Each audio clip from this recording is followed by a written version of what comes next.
If you anything like me, you had moments in your life where you felt so out of control. You had to Google stuff like how to not cuss people out or signs you are crazy.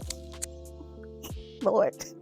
When you're not in control of your emotions, you react in ways that might affect your life. When you make those Google searches, most of the time you're going to see something like journal. Get your feelings out. Right, that's it.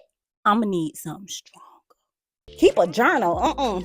Writing is not going to work for me. I tried it, and guess what? It worked. And in this video, I'm going to tell you how I write for mental health. I'm going to give you a little bit of background about why I was struggling. So imagine it is 2001, because I graduated in 2002. It was 2001. Blueprint is the album. It's my senior year of high school. I just remember not feeling excited about school. Then 9/11 happened, and from there on, the school year just went downhill. Didn't know I was angry. I even got into a fight that year. My senior year showed me how my 20s were going to be before I decided to get myself together. I was unable to manage my emotions due to some traumatic events that happened as a child. My family had generational trauma, like a history of mental health problems, history of drug abuse. In addition to me watching my mother be abused, that does something to a child. It changes who you are. So when I started to do the work in my 20s, I started to understand that I had a low threshold for any type of threat, whether it be a physical threat, a verbal threat, or an emotional threat. So when I felt like somebody was gonna harm me or make my space unsafe, I'm gonna bring it to you. It was just not pretty. And I would respond in those ways in inappropriate spaces like work, school, and it was just starting to affect my life. I was a hot mess, I'm gonna say it. And that is how I discovered journaling. I'm gonna tell you how journaling helps me, and I'll give you specific techniques I use in order to understand myself and ultimately have better self-control. I'm not a fancy journal person. You don't have to go spend $20 or $30 on a new journal. I journal in a notebook, a plain old notebook, small notebooks too. You can journal on some bills. Yeah, make sure you put it in a safe space. Does anybody even still get paper bills? I do. It doesn't have to be fancy. You don't have to go out and buy anything. Just start journaling. I journal to understand my emotions. I journal to improve my self-control. And I journal to help with decision making. Journaling to understand my emotions involves me actually identifying what I'm feeling. A lot of us get into trouble because we react before we center ourselves and figure out, what am I feeling? When I journal for emotions, I use my emotions wheel to do emotion tracking because I never learned how to express my emotions. Just the basic emotions like I'm upset, I'm happy. But what I noticed when I started doing therapy, it was hard for me to identify when I was angry or sad. It was like confusing. So a lot of times when we are vague about what we feel, we instantly react in a way that might not be helpful. I label my sheet of paper from 1 to 30, 31 if there are 31 days in the month. And each day before I go to bed, I look at my emotions chart and I identify the emotion that best describes my day. And you use the information that you gather to learn about yourself. That emotions chart is included in the Managing Emotions for Mental Wellness workbook/journal.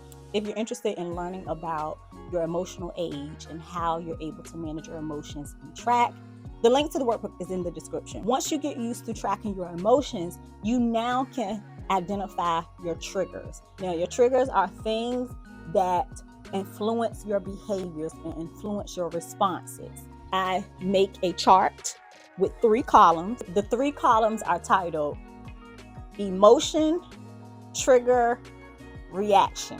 I usually track per 30 days, and each day that you are making a journal entry, you are going to put the emotion you experienced, what the trigger was, meaning what happened directly before you experienced that emotion, and then put a comment. Maybe it's something you felt like you should have done differently, something you felt like you got right, and do that for 7 days or 30 days and then review. So it helps me have self-control. Self-control is just not about anger. It's about how you see yourself, how you talk to yourself, how you solve problems. And you'll start to see patterns in your behavior. Another way that journaling helps me with self-control is I get to look back on my journal entries and see how my responses have changed, how I'm able to handle difficult emotions in a better way. So the thing about journaling is you don't always have to journal when you are upset. You can journal when you are feeling good. You can journal your wins. That way you're able to go back and look and see, okay, I was really in a happy space then. What did I do? And you can just flip back and be like, oh yeah, I was getting sleep and I was managing my money and I was doing the things.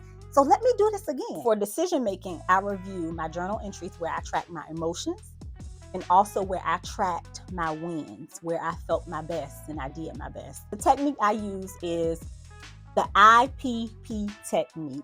I developed this technique actually for clients that I was working with in the community. I thought about how I made decisions in my life and how I got through some of the tougher moments when I came up with this IPP technique. It stands for intrapersonal, personal, and professional. Intrapersonal is going to be what you say to yourself, what you think of yourself. Personal is those relationships that you have, friends, family, people close to you. And then professional is going to be anything community or career related.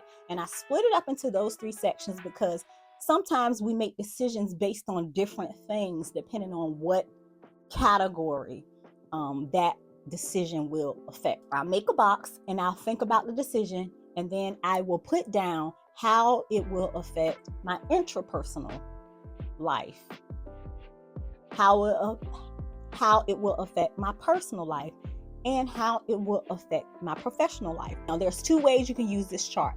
You can think about what you want to see happen. And in the bottom of your chart, also make space for comments. You can also do traditional journal entries if you just want to write out some stuff. That's always an option. When you're doing these charts, add an extra column for comments or thoughts. I just happen to like to track. I like to kind of like do research on myself because it has helped me tremendously to be able to reflect and look back. You can also use this IPP chart in order to organize how the decision you want to make will affect each category. I've been journaling for about, have I been out of school 20 years? Sure have. Am I old? I've been journaling for over 19 years and it has brought me clarity in times where I felt like I did not know what to do. And it always amazes me when I look back and I see just how much getting it out helped me.